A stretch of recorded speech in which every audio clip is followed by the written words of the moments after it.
Obrigado. Nós estamos muito atrasados, né? Então, me pediram para diminuir a apresentação, então eu vou fazer essa diminuição para poder a gente ter debate.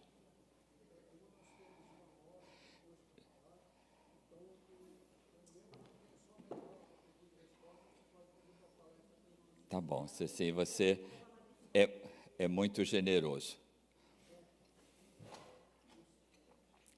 Tá bom, obrigado. Mas é que a gente também está cansado, né, de tanta apresentação seguida. Bom, eu queria agradecer muito, é uma honra estar aqui nesse congresso mais uma vez, e parabenizo o CECIM e a Assembleia Legislativa por esse evento que já é tradicional aqui em Santa Catarina. Então, o Agosto Dourado está aí, falta pouquinho, e como é que a gente vai se preparar para a Semana Mundial desse ano? Qual o tema? O que esse tema significa? Né? Então, eu preparei algo bem especial aqui para vocês. Uma pergunta: qual é a política mais mobilizadora, a iniciativa que mais reúne pessoas no Brasil ultimamente, nos últimos anos? Outro dia eu perguntei isso, falaram, a IAC, o Hospital Amigo da Criança. É a Semana Mundial de Aleitamento, que coloca as pessoas na rua, que mobiliza as unidades de saúde, os serviços de saúde. E a primeira Semana Mundial foi em 1992, e a gente não comemorou. Foi a única semana que o Brasil não comemorou, porque naquela época não tinha internet. Quando chegou o correio com o folder, com cartaz, já havia passado a primeira semana de agosto. Então, foi a única semana, e o tema foi a Iniciativa Hospital Amigo da Criança, porque ela estava recém-lançada como uma iniciativa, uma política pública internacional muito importante, que a gente precisa realmente celebrar e implementar. Esse é o tema da Semana Mundial de Amamentação. Isso geralmente é um problema, porque o tema vem em inglês, e uma das primeiras dificuldades é a gente traduzir.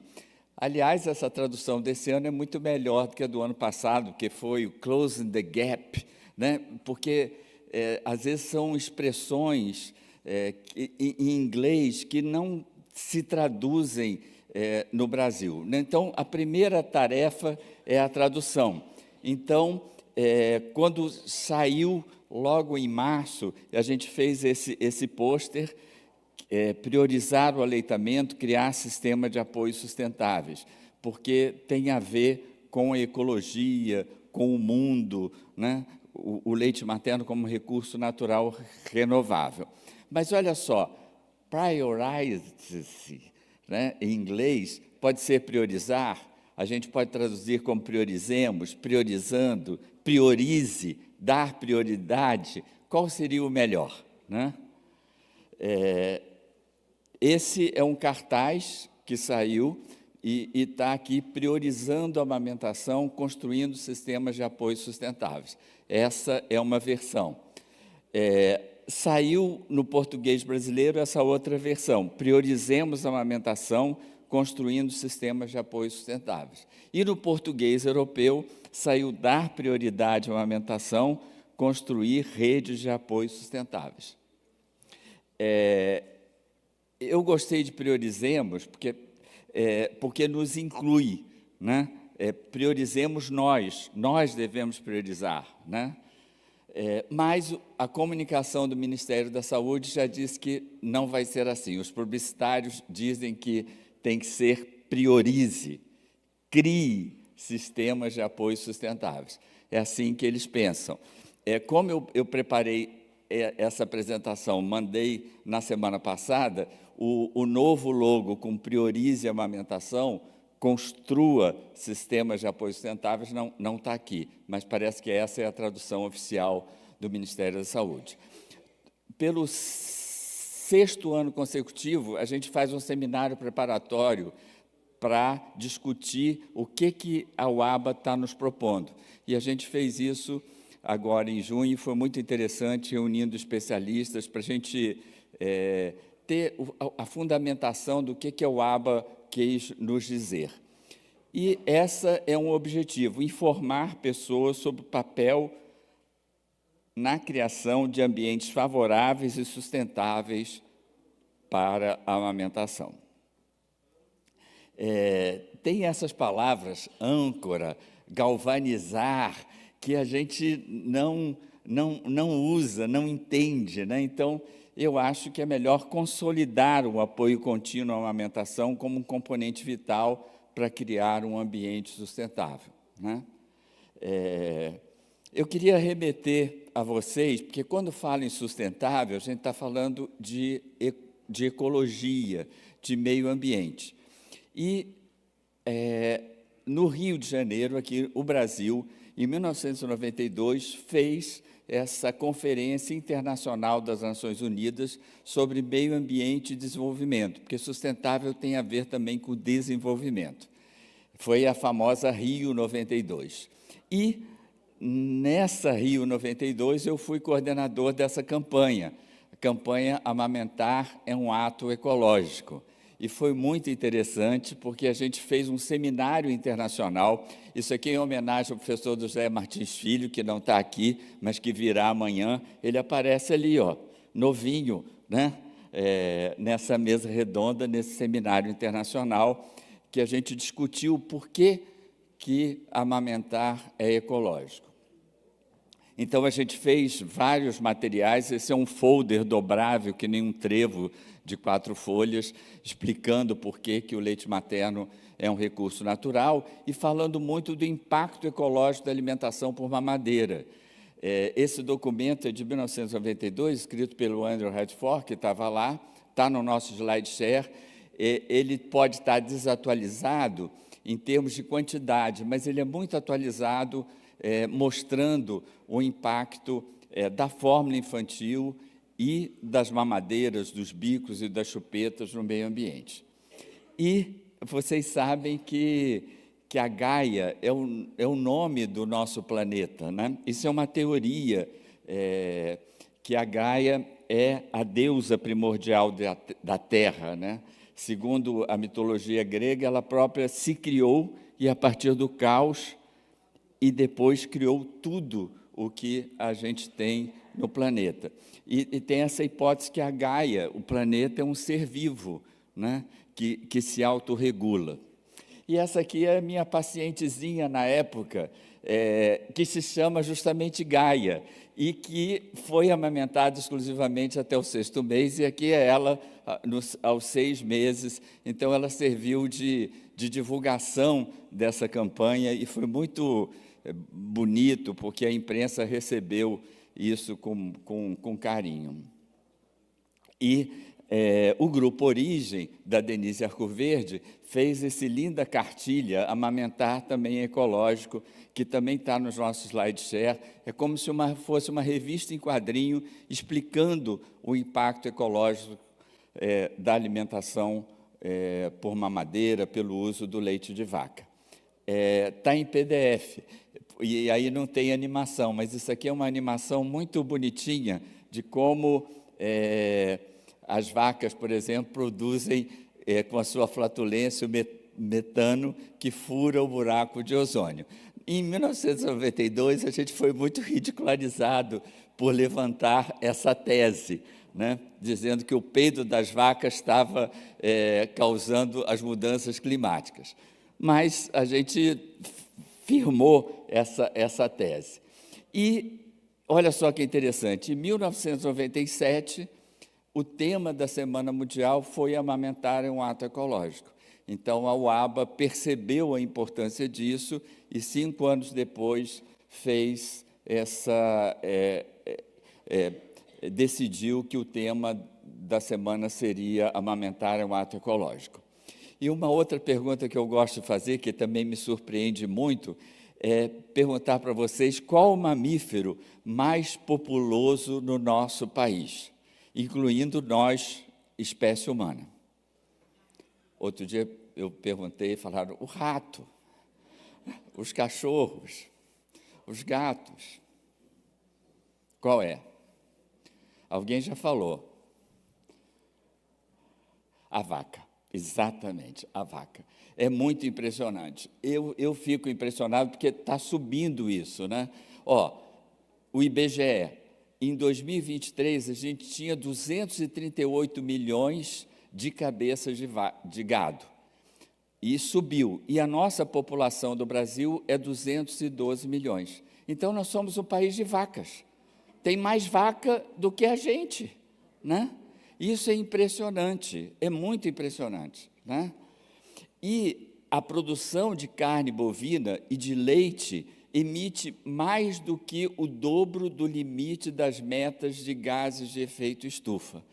Isso está reportado cientificamente. Então, aquela tese da flatulência da vaca está comprovada finalmente, mais uma vez, né?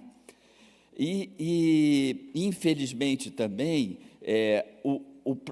o modo como o gado é criado no Brasil é um problema, porque você tem que desmatar, queimar aquela mata para o capim ficar fraco, para o gado comer esse capim. Então, é bastante destruidor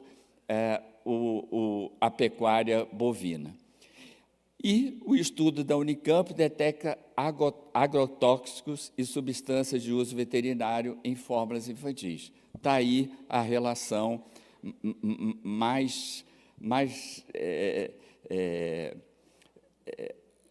pior, né, entre o consumo de leite vaca e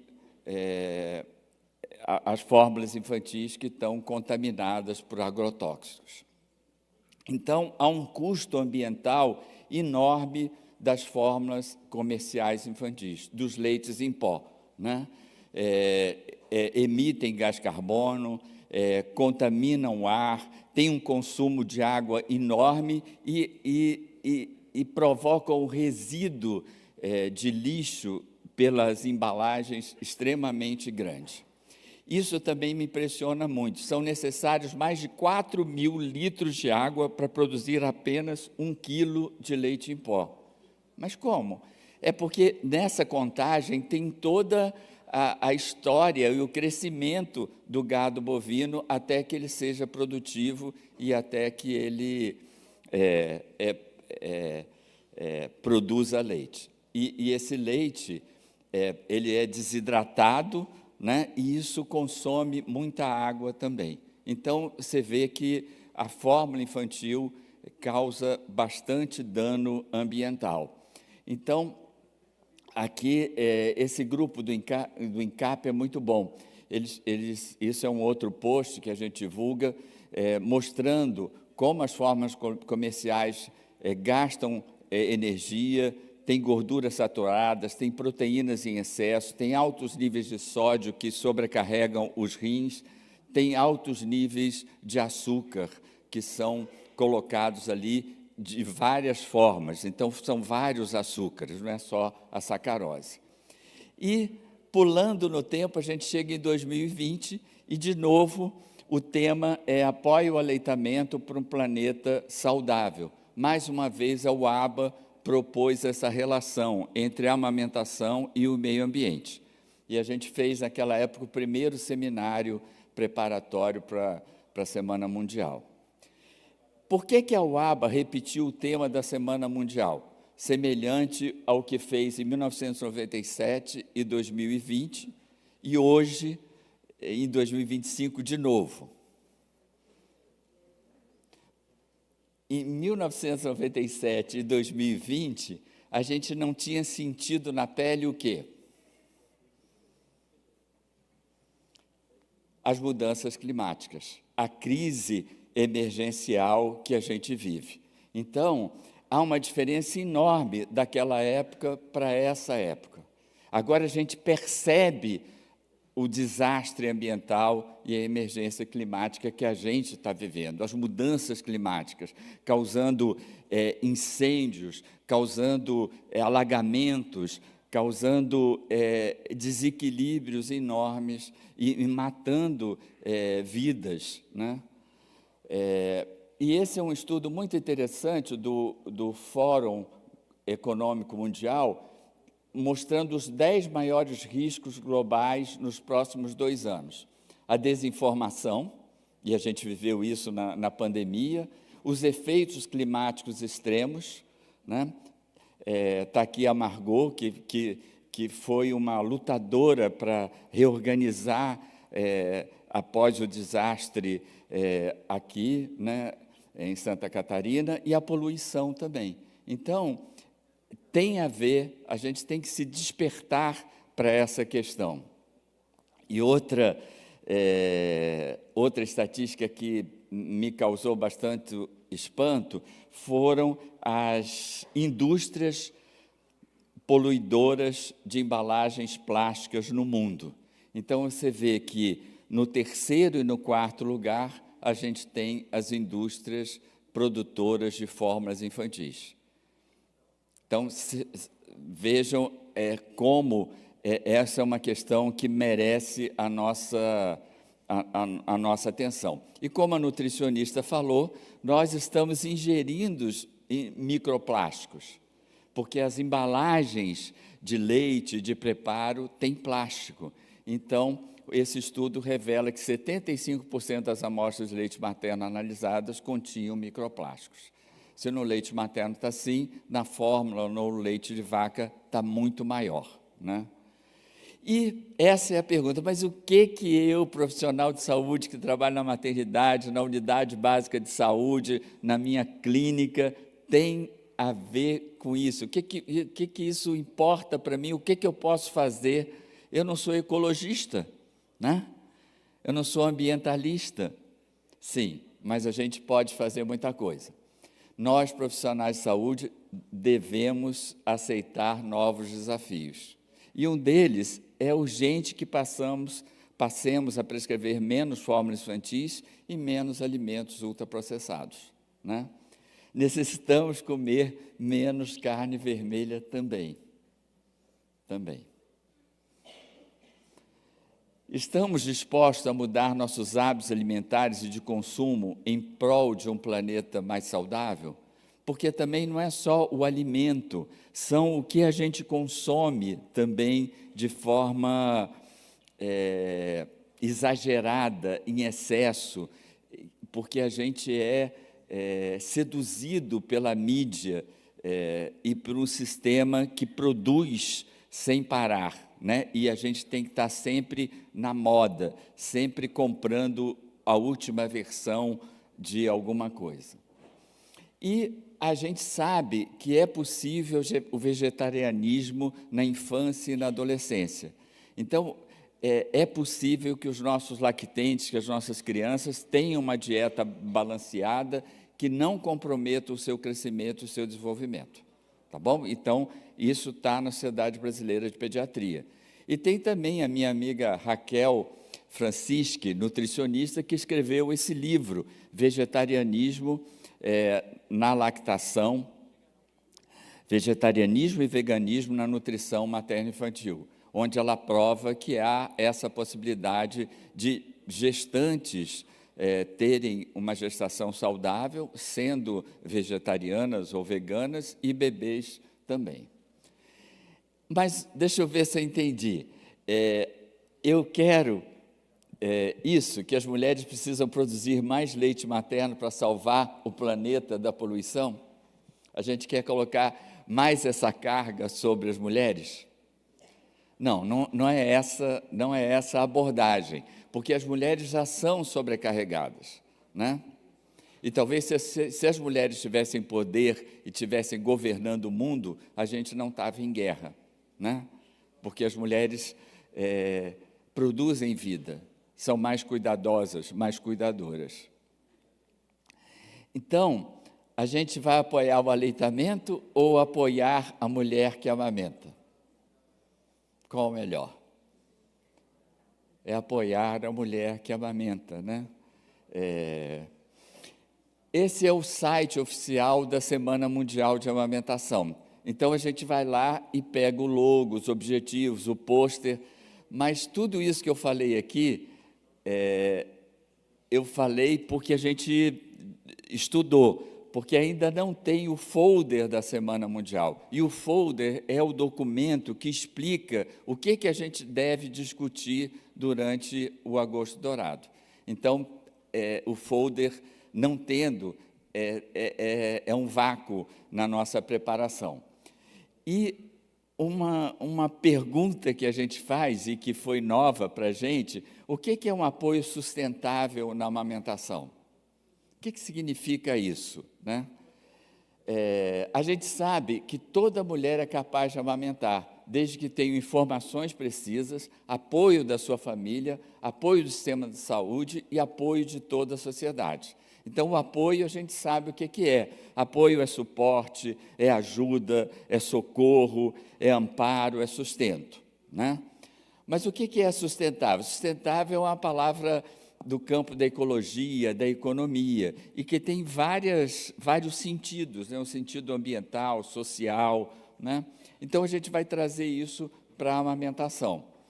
E esses aqui são os Objetivos de Desenvolvimento Sustentável da Agenda 2030 da ONU. E a gente tem uma apresentação que a gente relaciona a amamentação com cada um desses objetivos. E a gente sabe disso, que a amamentação pode contribuir para cada um desses 17 Objetivos de Desenvolvimento Sustentável, tá bom? E os Objetivos de Desenvolvimento Sustentável nasceram no Rio, na conferência Rio+20, que foi a conferência 92, mais 20 foi a conferência de 2002 no Rio de Janeiro, onde nasceram esses Objetivos de Desenvolvimento Sustentável. Então, quais são os sistemas, o que significa sistemas de apoio sustentáveis? Ou seja, a gente elencou 8 pilares que sustentam esses sistemas, né? Que são estruturas e recursos que facilitam e promovem a amamentação de forma contínua e eficaz. E devem ser mantidos a longo prazo, com aportes financeiros adequados, envolvimento contínuo de todos os setores da sociedade, incluindo governo, organismos internacionais, empresas, né? Esses temas devem ser integrados, garantindo suporte às mães, famílias e comunidades. Tá bom, vamos lá. Eu inventei que tem 8 pilares para sistemas sustentáveis, tá bom? Vamos ver se vocês concordam comigo. Eu vou ser breve. Primeiro pilar, educação e informação. Ou seja, a mulher precisa saber o valor do leite materno, né? E precisa saber como funciona a produção de leite. Então, isso é fundamental. Mas só a informação não basta. A gente fez um aplicativo gratuito para que as mulheres possam receber essa informação. Mas é um pilar importante, mas só ele sozinho não vai dar conta. Então, outro pilar está a ver com a gente, é o nosso suporte profissional e dos nossos sistemas de saúde, das nossas unidades básicas, das nossas maternidades, das nossas clínicas, tá bom? Isso significa que a gente tem que saber manejo clínico da lactação, saber psicofisiologia da lactação, saber resolver intercorrências comuns, né? Esse é o nosso querido Rodrigo, que foi coordenador do ENAM em João Pessoa. Ele fez essa pesquisa mostrando que a ação digital mostra eficácia no apoio e na promoção do aleitamento materno. Então, ele fez uma pesquisa de mães que foram acompanhadas e receberam ajuda pelo WhatsApp, pelo telefone, e que tiveram uma performance muito melhor do que aquelas que não receberam. Então, isso a gente está utilizando ainda há pouco no serviço de saúde, o apoio da telemedicina. E redes online de apoio à maternidade são eficazes. E outro item, ambientes favoráveis. Eu descobri que aqui na Assembleia Legislativa tem mais mulheres trabalhando do que homens, mas não tem uma sala de apoio à amamentação. Então, se sim, a gente tem que cobrar desses deputados estaduais que aqui tem uma sala de apoio à amamentação.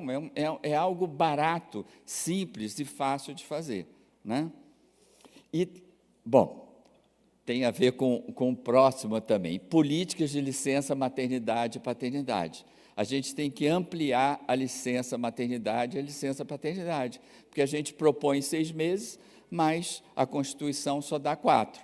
E fora aquelas que estão no trabalho informal, que não têm essa proteção trabalhista. E a licença paternidade é ridícula, é de 5 dias corridos, né? Então, um desafio aqui para a Assembleia Legislativa é que os funcionários aqui tenham uma licença ampliada, de 6 meses para as mulheres, ou pelo menos de 30 dias para os homens. Outro pilar são grupos de apoio. A gente sabe que o apoio de mulher para mulher, às vezes, é mais eficiente do que uma consulta com um douto especialista, tá bom? Porque nesses grupos de apoio, a gente trabalha o aconselhamento, né? E a gente sabe que as mulheres são 2,5 vezes mais propensas a amamentar quando essa prática é protegida, promovida e apoiada, né? Ou seja, quando tem defesa da cultura da amamentação, quando há incentivo e quando há suporte. Mulheres amparadas por rede de apoio amamentam por mais tempo. Nutrizes que receberam ajuda da família, de amigos, até vizinhos, têm mais condições de amamentar. E a gente tem que chamar os homens para isso também, né? E nos grupos de apoio, você vê que há uma horizontalidade. Uma mulher ajuda outra mulher. Não tem discurso, não tem aulinha, não tem palestra, tem escuta do outro e troca de experiências. E isso é extremamente efetivo. E isso é a base do aconselhamento, que a gente precisa se capacitar mais em aconselhamento, né? Por exemplo, o grupo de mães amigas do peito foi fantástico e me ensinou muito na década de 80. Infelizmente, acabaram, ou seja, não foram sustentáveis. A gente tem também que ter essa pretensão de deixar pessoas que possam continuar o nosso trabalho, né? E o apoio? O nosso apoio é inclusivo?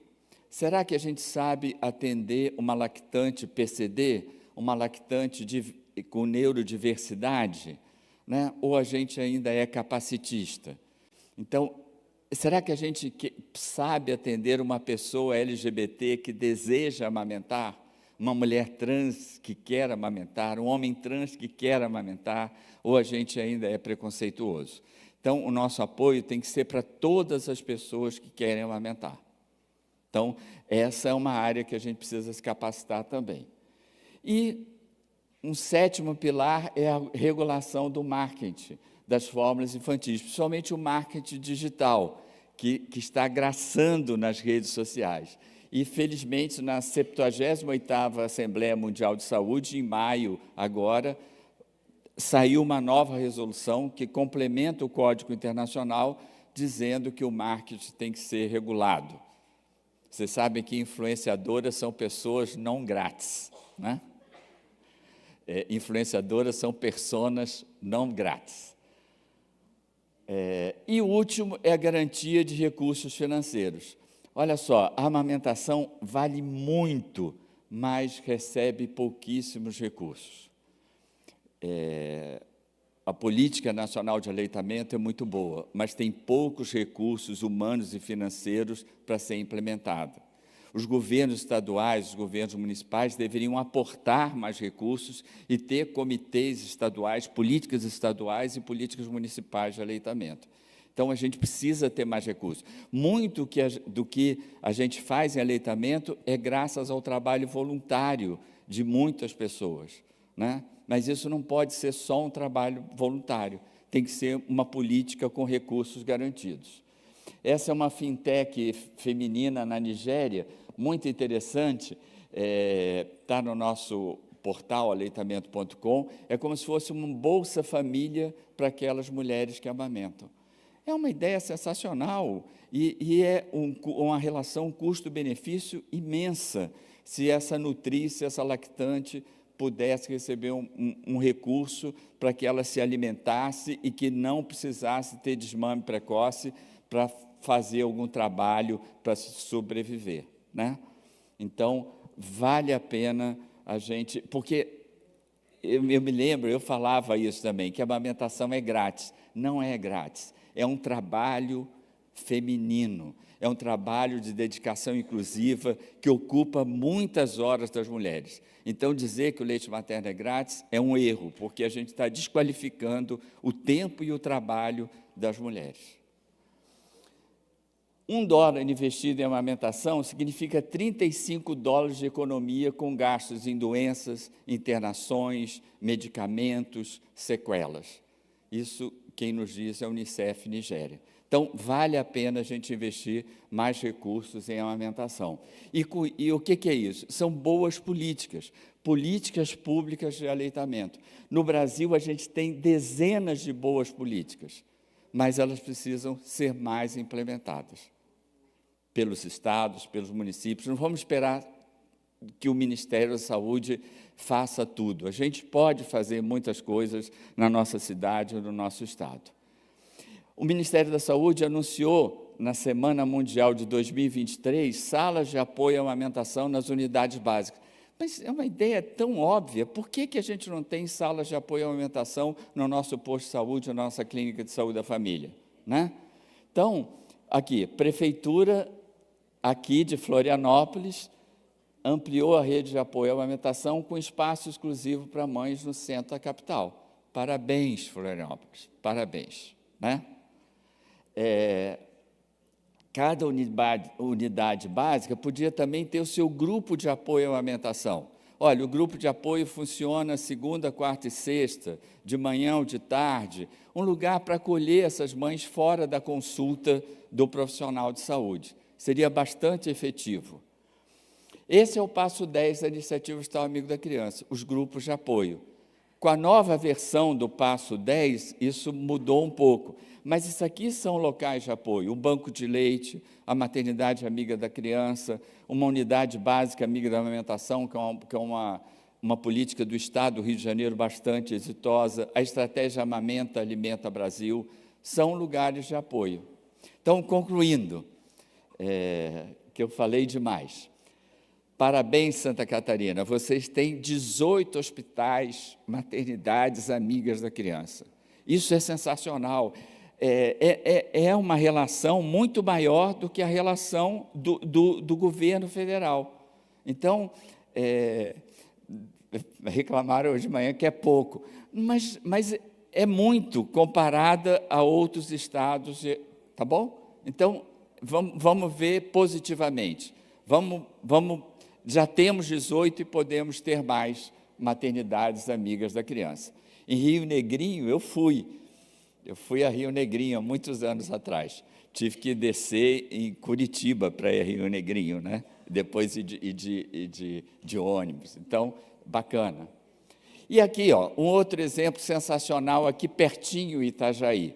O Espaço Amamentar. A enfermeira Camila Campos reuniu outras pessoas e em 2 contêineres muito confortáveis e bonitos, ela resolve problemas de amamentação e atende lactantes e lactentes com problemas. 100% SUS, financiado pela Prefeitura de Itajaí. Então, é possível. É uma clínica especializada em amamentação na rede pública, com laser terapia, com sala de coleta de leite, com sala de apoio.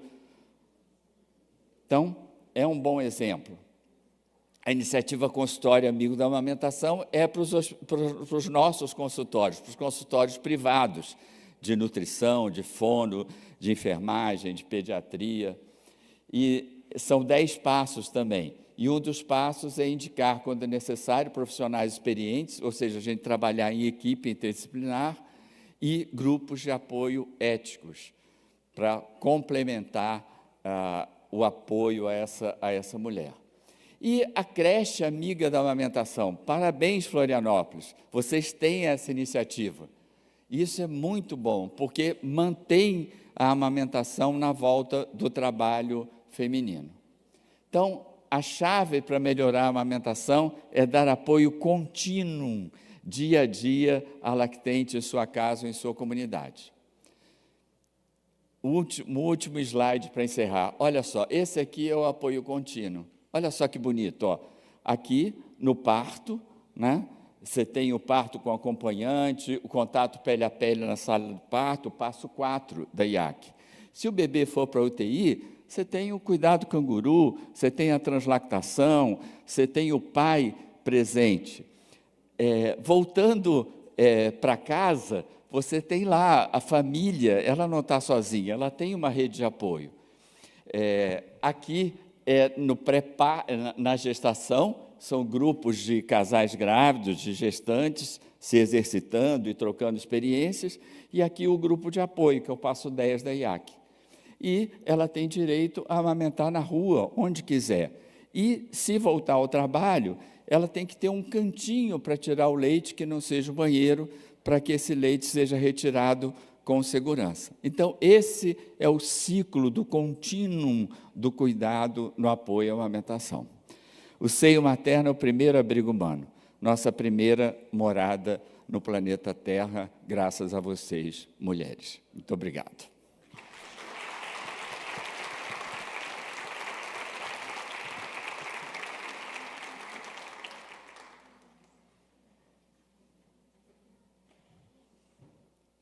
Então, Ceci, a gente vai fazer uma mesa agora.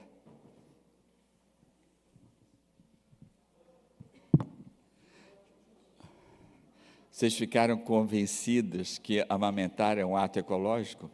Que amamentar é um ato sustentável?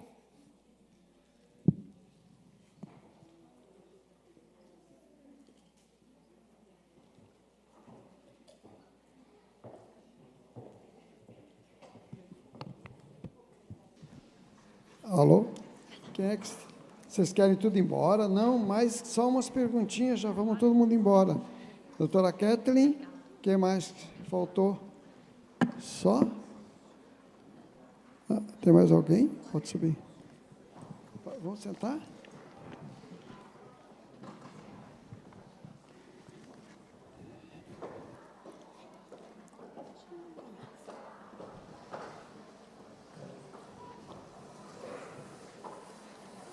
Vamos sentar.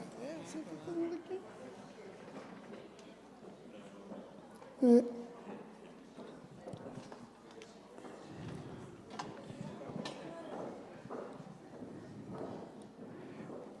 Depois das brilhantes apresentações, agora temos algum tempinho, né, para perguntas até o encerramento, e amanhã começarmos com a brilhante palestra do Dr. César Victora, falando tudo o que o Keiko falou, né? Amanhã o César Victora vai abrir o evento com uma palestra brilhante, contando em detalhes tudo que a gente vive hoje. Tá? Quem quer fazer pergunta? Vamos 3 perguntas e depois vamos embora. Número 1, quem é a pessoa primeiro? Olha lá. Joga o microfone para ela, por favor.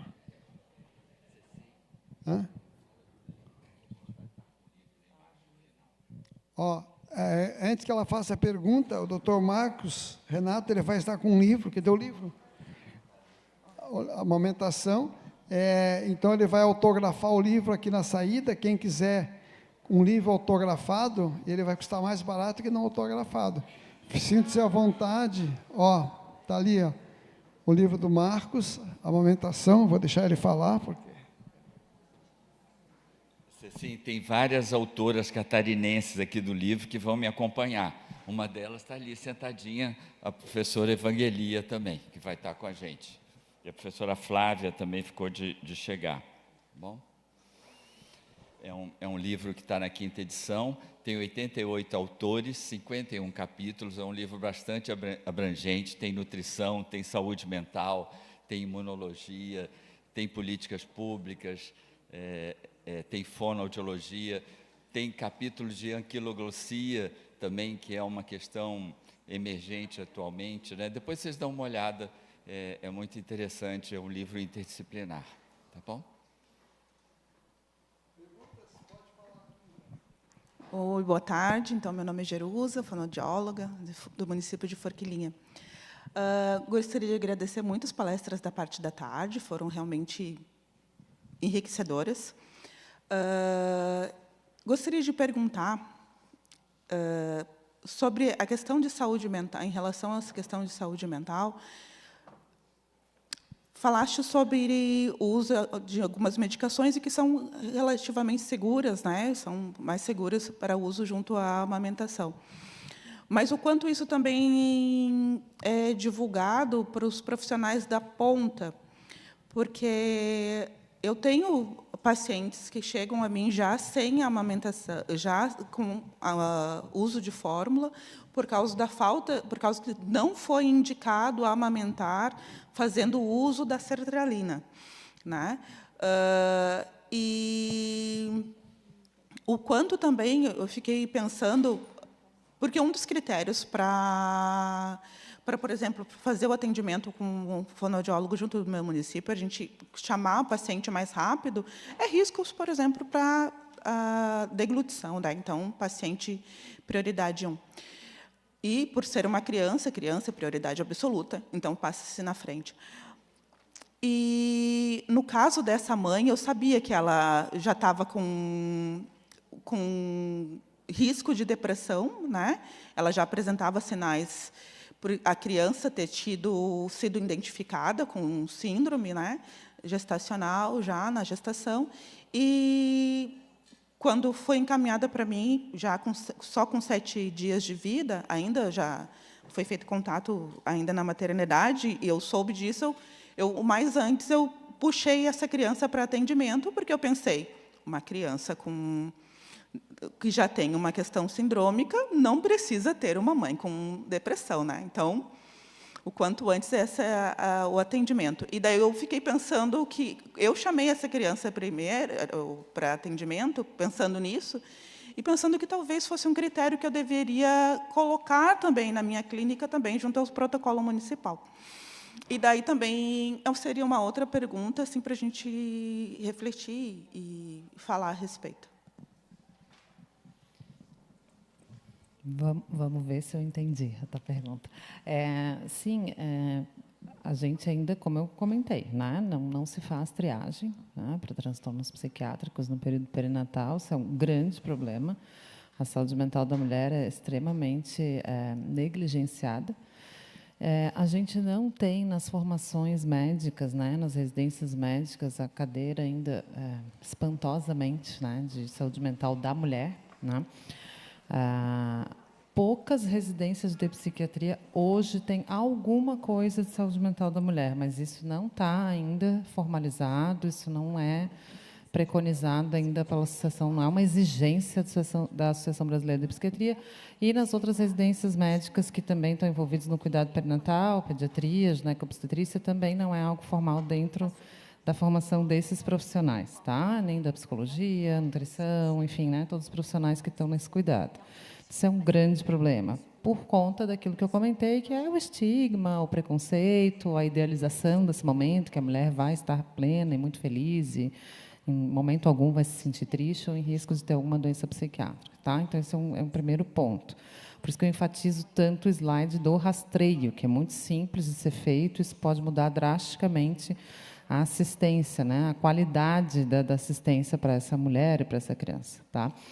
E sim, a mulher que tem ali um risco aumentado de transtornos nesse período devia ser prioridade, devia ser visto mais de perto, né? Tem um slide meu ali que mostra a Associação de Gineco e Obstetrícia Americana, né? Eles preconizam que essa mulher tem que ser vista com mais frequência, né? Então, sem dúvida, assim como uma criança que tem uma síndrome, tu chamas antes para poder prestar o atendimento, essa mulher ela também deveria ser chamada antes ou deveria já estar num acompanhamento mais frequente, tá?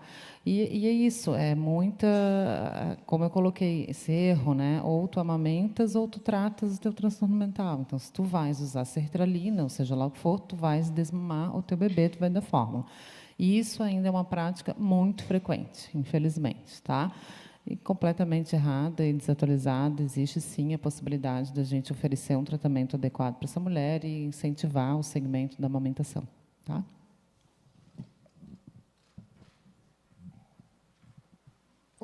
Perfeito.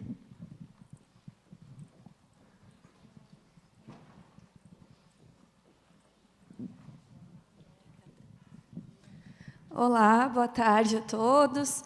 Muito obrigada por todas as palestras da tarde. Eu sou fã de vários de vocês há bastante tempo. Meu nome é Caroline, eu sou enfermeira obstetra, enfermeira de família, atuo na Prefeitura de Itajaí. E eu gostaria de perguntar, né, qual que seria o melhor momento da gente fazer esse rastreamento de saúde mental. Hoje, vendo a doutora falar, eu repensei um pouco, né, a minha prática. É algo que eu costumo avaliar no meu pré-natal, porque eu entendo que é super importante, né, e trazer essa família, essa rede de apoio também, né, essa construção ao longo do pré-natal. Mas eu fiquei me perguntando em que momento seria o momento mais adequado da gente utilizar essa escala, porque é algo que eu já estou pensando em como que eu vou implementar na minha prática. Obrigada. Essa pergunta é ótima. Infelizmente, a gente ainda não tem um consenso a respeito disso, né? A sociedade diverge um pouco a respeito da orientação que eu coloquei ali, né?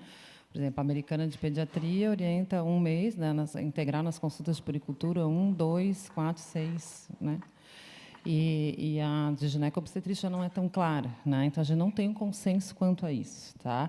Mas se a gente levar em conta que a maior parte das mulheres que têm um diagnóstico de depressão no pós-parto já estavam deprimidas na gestação, a gente tem que começar isso na gestação. Tá? Então, quanto antes a gente identificar, mais tempo a gente vai ter para tratar e mais a gente vai evitar o agravamento desse quadro e desfechos negativos como o desmame. Né?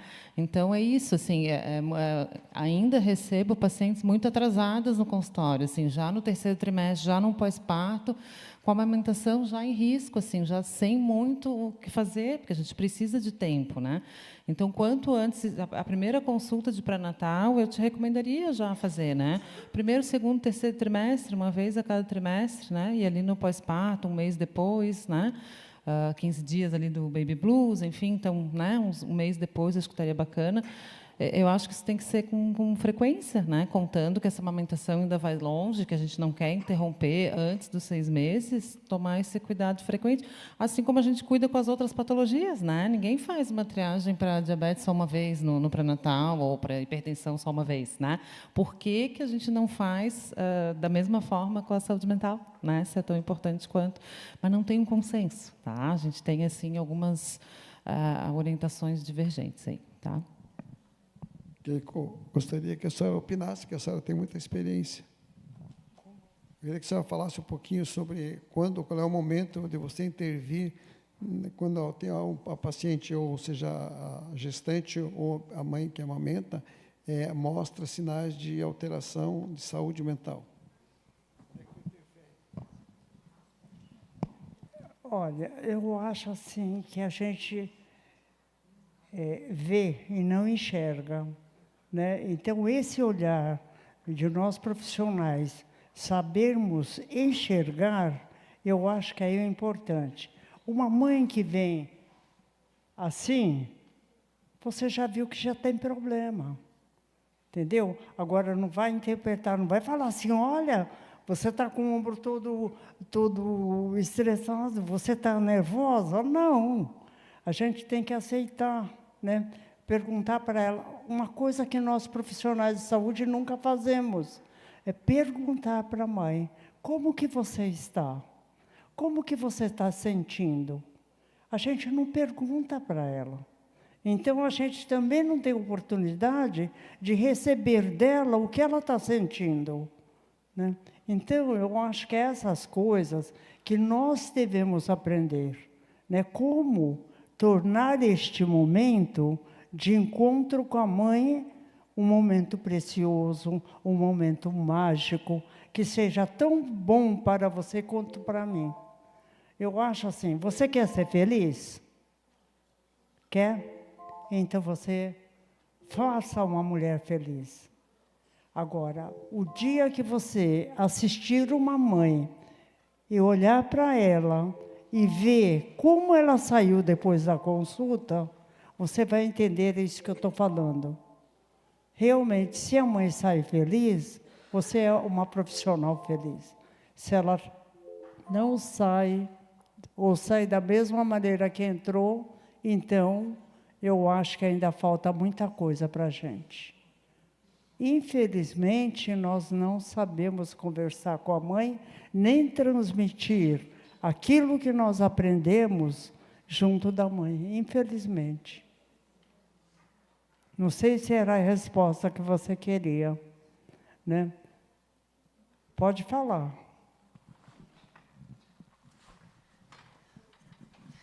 Sim, a gente, dentro, né, do público, a gente tem bastante limitação, né, mas tem várias coisas que eu acho que a gente pode melhorar no dia a dia. Né? Então, eu sempre tento fazer essas consultas de puericultura também, de ser uma consulta do binômio, né, de enxergar dessa forma, de usar aromaterapia também, de acolher realmente, né? Mas é interessante a gente estar aqui também e ouvir os outros colegas falando, de ver que a gente não está sozinho, né? E de que tem outras pessoas que também estão atrás do mesmo objetivo, né? Lutando, porque às vezes é um pouco, a gente se sente um pouco sozinho, né? De tentar implementar alguns movimentos, né? De buscar mais capacitação, de ir atrás. Mas eu sou muito grata, né, a tudo que eu estou recebendo aqui. E volto com várias ideias. Muito obrigada.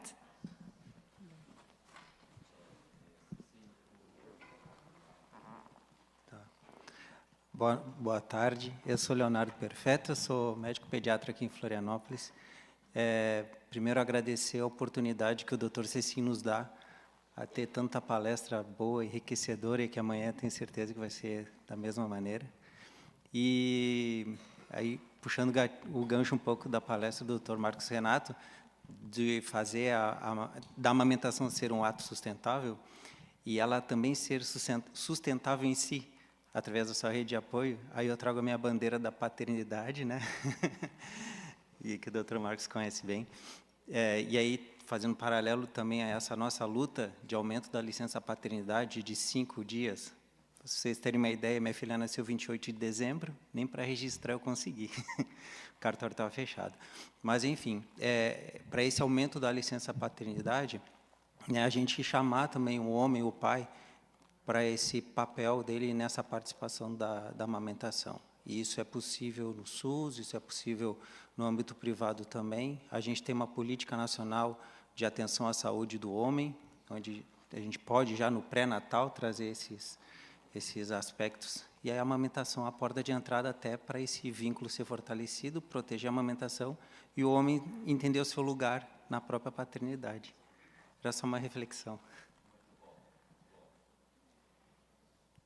Mais uma? Parabéns, Leonardo.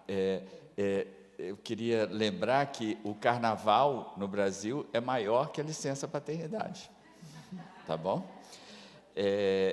E você vê, a gente esquece o homem. Ela falou do binômio, podia ser o trinômio, né? Cadê esse homem, né? Que pode sustentar, né? Apoiar essa mulher, não ajudar, porque ele é participante e corresponsável. E a saúde mental do homem também. A gente sabe que em torno de 5% dos homens têm depressão pós-parto masculina, e isso afeta o bebê e afeta a sua companheira também.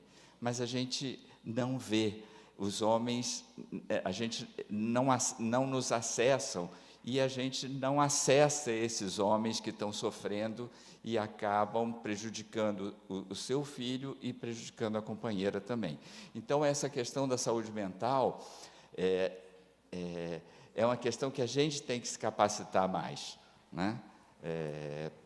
Porque nós estamos sofrendo de transtorno de ansiedade, de síndrome do pânico, de excesso de tela, né? De déficit de atenção, os transtornos do espectro autista têm aumentado, né? Os transtornos obsessivos compulsivos também. Então, a gente está em sofrimento psíquico e não estamos nos cuidando ou não colocando essa questão de saúde mental como uma questão que a gente precisa se capacitar e apoiar e promover acolhimento. eu sempre digo que quando nasce uma criança, por exemplo, é uma família, né? Ali está formando uma família. Então, a gente não pode esquecer esse trinômio mesmo. É o pai, a mãe e o filho, né? E que se vocês estiverem bem, a criança também vai ficar bem. Uma família bem estruturada, os filhos bem formados. Quando a mãe diz assim, poxa, o meu marido está com ciúmes de mim, ela está percebendo a depressão do marido, não é? E aí a gente dizer assim, eu pelo menos, o que você está achando disso? Ah, muito triste, imagina. Ele falou para mim que o botão lá da camisa dele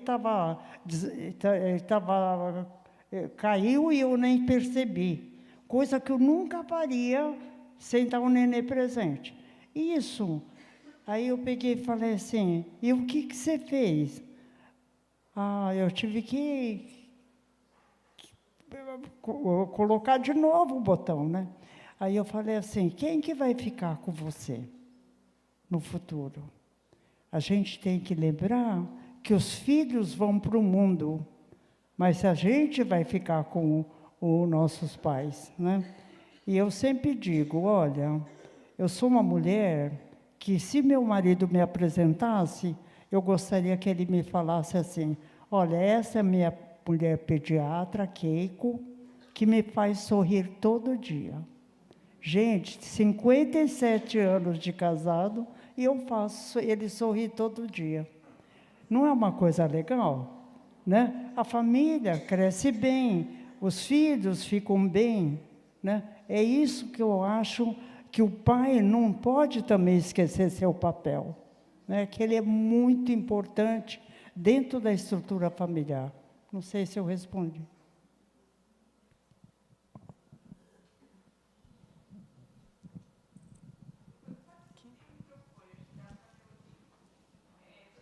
Não, mas é por causa da transmissão.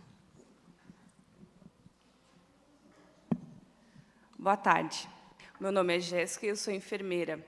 Na verdade, o que eu queria falar não é uma pergunta, mas é uma colocação que eu vejo e eu acho que a maioria das pessoas também sente isso.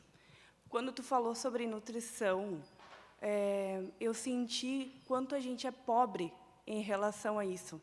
Essa fome oculta que eles falam, sobre esses alimentos. E quando tu fala em repor, suplementar, eu nunca penso que eu consigo levar essa suplementação pelo SUS, porque eu estou fazendo isso pelo particular e sei o quanto isso tem o seu valor. Então, quando a gente fala de amamentação e fala sobre tudo o que está envolvendo a amamentação, eu acho que o SUS precisa olhar de forma diferente para essa nutrição, tanto da mãe, principalmente da mãe, tá? Porque ácido fólico é muito pouco. Eu acho que é algo que vai além, sabe? E ferro, que tu colocou que todas as etapas tinham que ter ferro, às vezes eu nem vejo prescrito.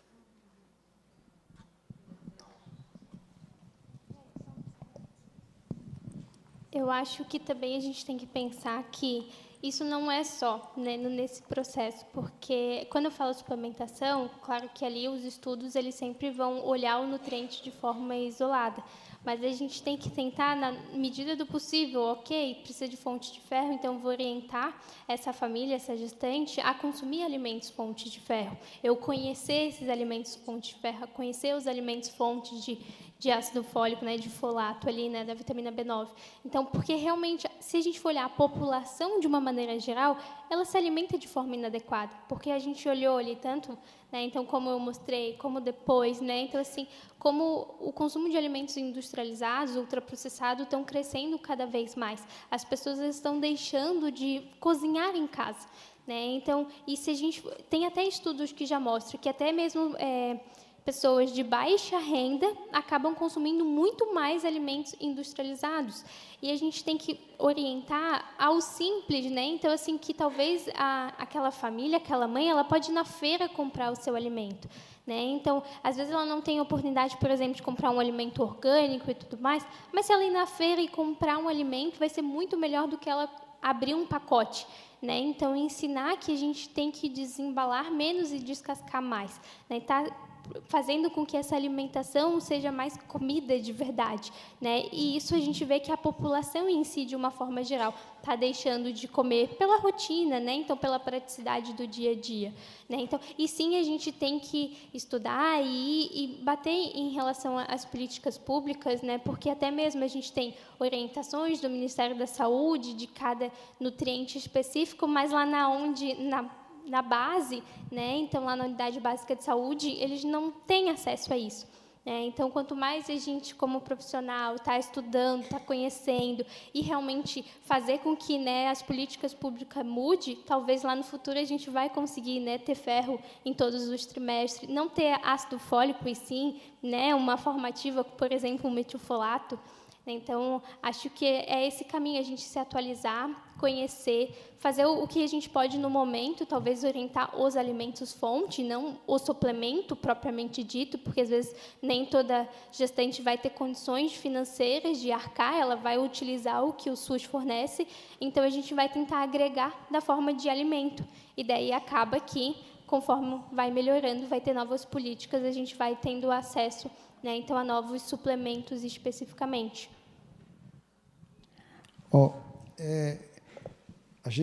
Nós, antes de começarmos a fazer essa série de congresso de aleitamento, a gente fez 6 eventos de pediatria geral. E o Dr. Jaime participou de todos, né? De 96 a 2006. E só para contar uma história, que no primeiro evento o Dr. Jaime se recusou, né? Ele disse que não ia, porque não vai em qualquer evento, né? Naquela época ele era top de linha, assim, né? Na linha de frente.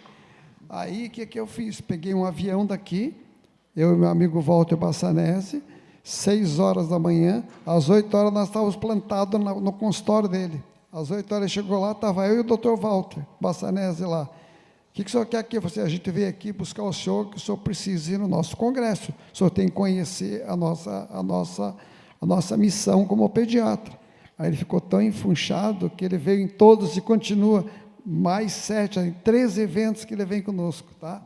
E num desses eventos, não quero comparar, mas os nossos eventos eram os maiores que tinha aqui em Florianópolis, em Santa Catarina, e um desses eventos, a abertura foi na ACM, e quem veio abrir esse evento foi o Nóbrega, Manuel de Nóbrega, tá? E ele veio falar sobre obesidade, pobreza e gestação. Eles têm um trabalho que tinha feito em São Paulo, na Universidade de São Paulo, Paulista, sei lá, mostrou que mais de 70% das mulheres pobres eram obesas, tinham sobrepeso, né? Exatamente porque tinham uma alimentação errada. Estamos falando de 1996, então nós estamos falando há 31 anos atrás. Então, se você for no supermercado, se você for num restaurante de qualquer nível, você vê que mais de 70% está comendo com um copo de suco, que não é tão ruim, mas está comendo com um copo de 1 litro de coca, meio litro de coca. Então, assim, o pobre, o remédio, o rico, o refrigerante é um hábito muito forte. Bolacha é um hábito muito forte, tá? Então, assim, dizer que o pobre não pode fazer uma alimentação saudável? Pode. Arroz e feijão é barato. Ovo é barato, salada, os verdes são tudo barato. Tu vai numa feira dessa, dizer que o ovo é caro, R$1 um ovo, R$1 é um preço de uma bala. Um refrigerante custa 7, uma garrafinha de água custa R$3, né?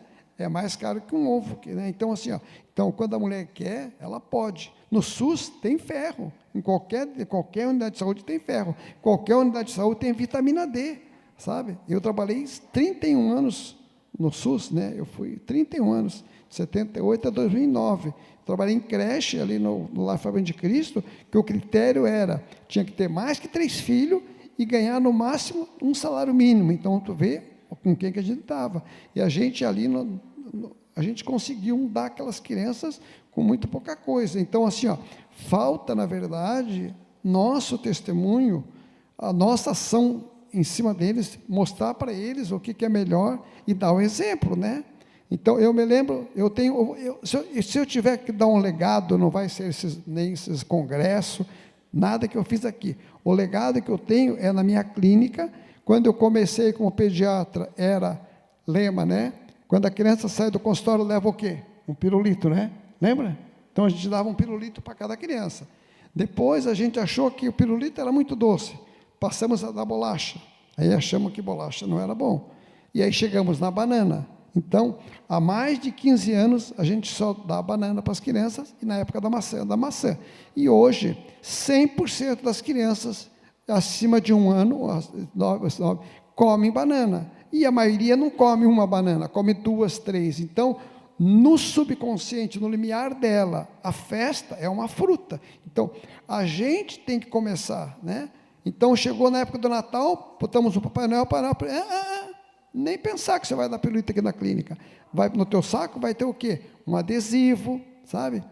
Mas pirulito, doce, nada. Então, a gente precisa criar no subliminar nosso, que na festa tem que ter fruta. Tá? Então, eu acho que a cultura é nossa, começa por nós. Eu acho que quando a gente quer mudar alguma coisa, primeiro a mudar tem que ser nós, né? Se você quer que a tua mulher coma menos, come menos. Se você quer que a tua mulher ou teus filhos comam certo, coma certo, né? Se você quer que teu filho faça atividade física, então eu faço todo dia. Então, meus filhos não faziam, começaram a fazer de vergonha do pai, né? Que de segunda a sexta faz atividade física. Então, eu acho que o exemplo tem que começar com a gente. E aí, o exemplo, como Jesus dizia, né? Move montanhas, né? Eu acho que é isso, tá? E completando ali o que o doutor Cecim falou, a gente desmistificar que a alimentação saudável é cara. Porque se a gente priorizar, né, arroz, feijão, que é o que a população brasileira acaba mais comendo, a gente tem um monte de nutrientes ali também.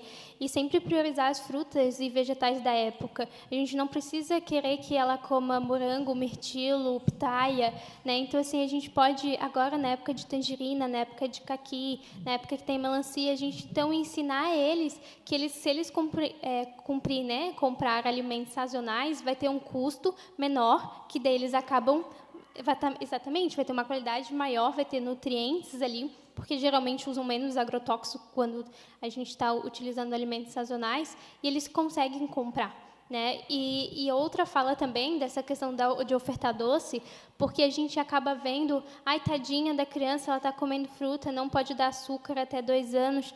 Tá, mas daí refrigerante pode, ninguém fala nada de botar um refrigerante na mamadeira, né? Ninguém fala nada de ir lá fazer uma cesta, né, de doces e dar. Daí ele não é coitadinho, mas se a gente ofertar o consumo de fruta, então é o nosso pensamento também que a gente acaba fazendo, né? O nosso exemplo, e ele vem disso, assim, da gente influenciar, né? Então, da mesma forma que o exemplo, ele vai mover, né? Então, a gente ofertar e ensinar que a criança ela tem que comer fruta, ela tem que... Porque a formação de paladar começa lá na gestação e no processo de introdução alimentar.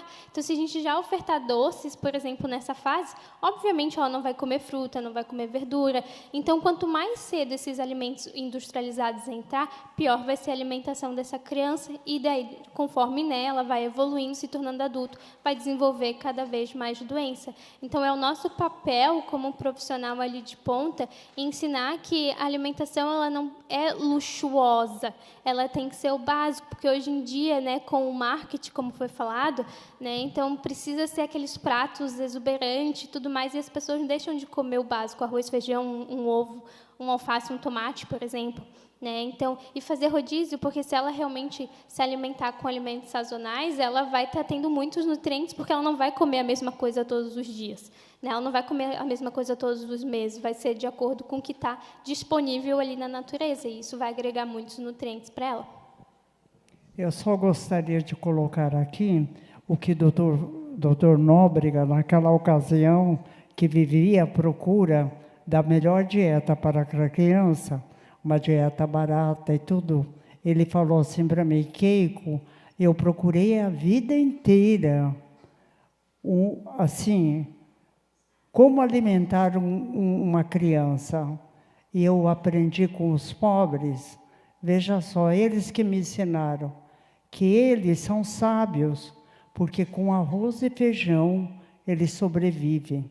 E aí eu pensei também naquela ocasião, né, que aquela região que nós tínhamos como classificação de desnutrição, o kwashiorkor. Quem que era um kwashiorkor?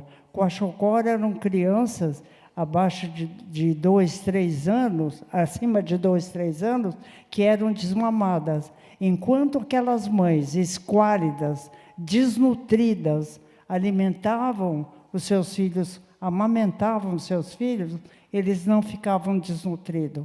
Eles só desnutriam depois, né, que eram desmamados. Então, por quê? O leite nada mais é do que o sangue que circula na mãe, menos os glóbulos vermelhos. Tem só glóbulos brancos, por isso que ela é branquinha. Então, veja só, como que a natureza também é perfeita, né? Porque o que adianta eu falar também para uma família que não pode comprar alimentos saudáveis? Olha, você tem que comer isso, isso, isso. Não adianta nada, né? Então, eu acho que a gente tem que ver como que a senhora vive. Eu me lembro que uma senhora vendia ovos, certo? E não comia para vender. E aí eu falava assim, então guarda uns ovos para você e depois coloca no arroz e feijão. Olha, não ficava mais saudável, não é?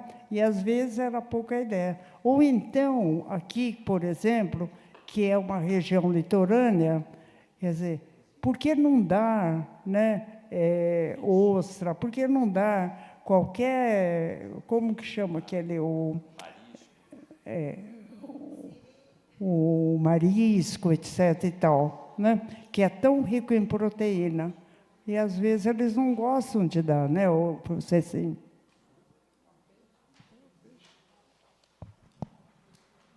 Pessoal, estamos contentes por hoje, né? Amanhã tem mais, então não vou deixar vocês sem gostinho. Quem? Tem mais uma? Então a última, pronto. A última. De tudo que vocês comentaram, até completa o que a enfermeira ali de Itajaí falou, eu acredito que falta para nós, profissionais de saúde, habilidades de comunicação. Como conversar com esse paciente. E isso, né, doutor Marcos, é o aconselhamento em amamentação. Eu tive no curso dele. Nos cursos do SUS, quando tem um manejo, também tem a arte da escuta, a arte de como conversar com essa paciente. Eu tive uma vivência na UTI. Então, o que aconteceu comigo? Eu tive eclâmpsia, eu caí na UTI no 3º mês de gravidez, né? Então, a minha menina sobreviveu e eu fiquei 54 dias, todo dia, na UTI. Eu não tive um psicólogo. Eu senti muita falta desse profissional. Tanto que as outras mães reclamavam que eu estava sempre questionando por que eu estava ali. Porque eu planejei minha gravidez. Eu não me conformava de estar ali. Foi muito difícil para mim. Então, assim, eu fui para casa, eu tinha 40 dias que eu não podia sair com a minha filha para ela não morrer. Foi isso que o pediatra me falou. Então, eu e o meu marido, nós limpávamos totalmente tudo que a gente fazia. Então, quando chegou a pandemia, a gente já estava calejado, porque a gente fez de tudo para a nossa filha não pegar uma infecção e não parar na UTI de novo, porque esse era o medo. Então, nós não estávamos preparados psicologicamente.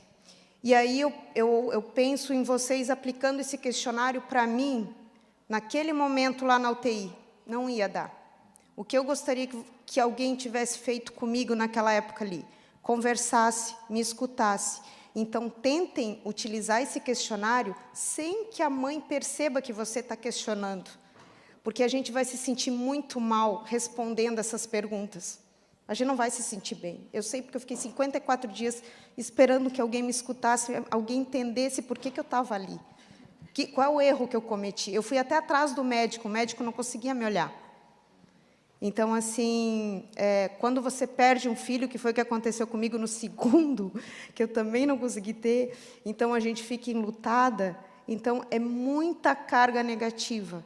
Então, nós, profissionais de saúde, nós temos que nos preparar em como conversar com essas famílias, com essas mães, certo? Não transforme um questionário numa coisa direta, dói. É só isso que eu peço para vocês. Eu quero agradecer o teu depoimento, é sempre muito positivo, né? Quando alguém traz uma vivência pessoal assim tão íntima, né? Quero te agradecer. Sem dúvida, né? Uma coisa não exclui a outra, né? Quando a gente fala de instrumentos concretos que precisa ter, né? Em todas as áreas, assim como a gente tem um exame para saber a glicemia do paciente, um aparelho de pressão para saber o nível pressórico, a gente também tem instrumentos em saúde mental para nos dar dados mais concretos e objetivos, que são bastante úteis, bastante eficazes, né? Então, uma coisa não exclui a outra, né? A gente pode, sim, encontrar um melhor momento de aplicar um questionário, sempre sendo empático, oferecendo uma escuta, né? E avaliando cada caso individualmente. Cada mulher, cada família tem uma necessidade diferente, tá bom? Pessoal, passou do horário, o senhor Mota já está aqui louco para terminar. Encerramos hoje, doutor, o senhor Mota vai encerrar, né? E amanhã, às 8h, vocês não podem perder, vai ser a terceira melhor palestra. A primeira do Jaime, a segunda da Keika, a terceira vai ser amanhã do Dr. César Victor.